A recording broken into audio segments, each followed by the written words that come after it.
Hi guys, ako si Rika. For today's video, andito na po tayo ngayon So we are now here in Tarsier Sanctuary dito sa Corelia, Bohol. So guys, nagbabaka sakali po ako na makita ko po dito yung kapatid kong nawawala, which is si Ray sa dagat. Kasi matagal na kaming hindi nagkikita. So, bago po makapasok, we need to pay for 170 pesos for the entrance fee. So, next, kailangan muna naming manood ng film showing about the Tarsier para at least alam namin ang hindi dapat gawin kung andun na po kami sa sanctuary. So, guys, hindi po kami pwedeng magingay at kahit kaluskos, di pwede, kaya huding-huding lang po ang ginagawa namin, guys.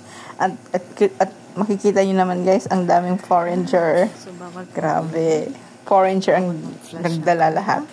So, yun, papasok na po tayo sa sanctuary. Ayan, guys. So, kaso po, since morning, ang mga Tarsier po ay tulog.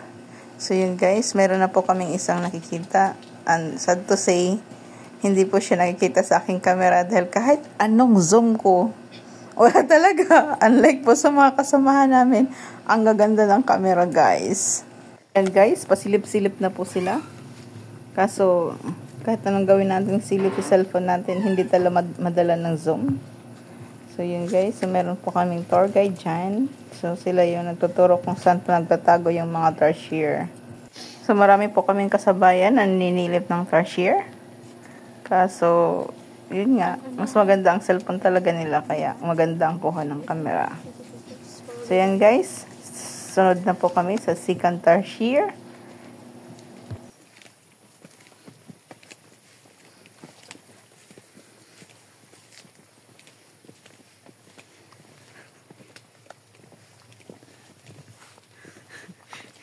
Gusto ako biwan.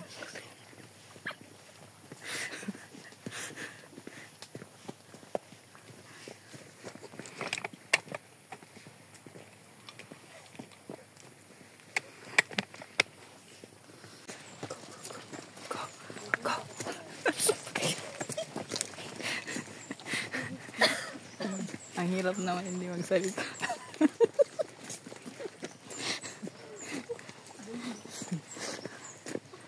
Ano?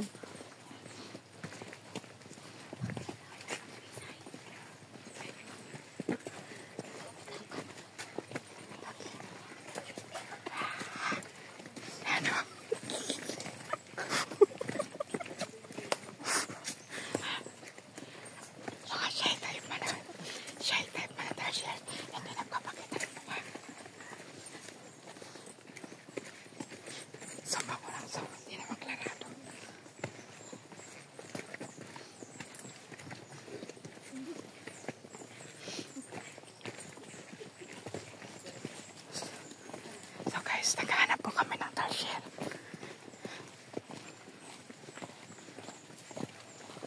Kaso guys, yung mga Tarsier nagtatago. Di ba ako nakakakita ng magandang anggulo ng Tarsier? Guys, asan ba ang Tarsier na yan?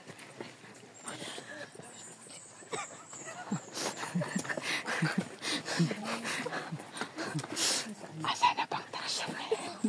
Kain pa ito. Ito, nakasuksok. Ayun, no? Nakatingin sa atin. Ay, shit. Kuya.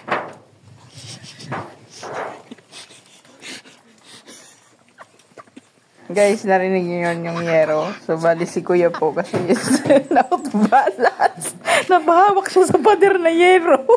So, nabigla po kaming lahat kasi nga hindi ba dapat mag-ingay. So, yun.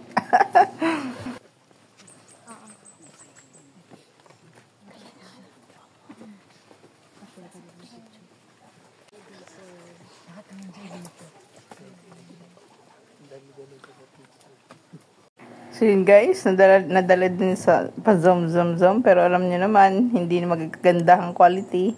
Pero at least naka-zoom. So, guys, so at least nakita tayo ng Tarsier na mahabang buntot parang daga. So, ayan guys, medyo nakasumsum tayo. Ayan po ang tarsier. Shy camera po. Kaya, laging nakatago yung face. Actually, ayaw nila ng masuna. Masuna. Masuna.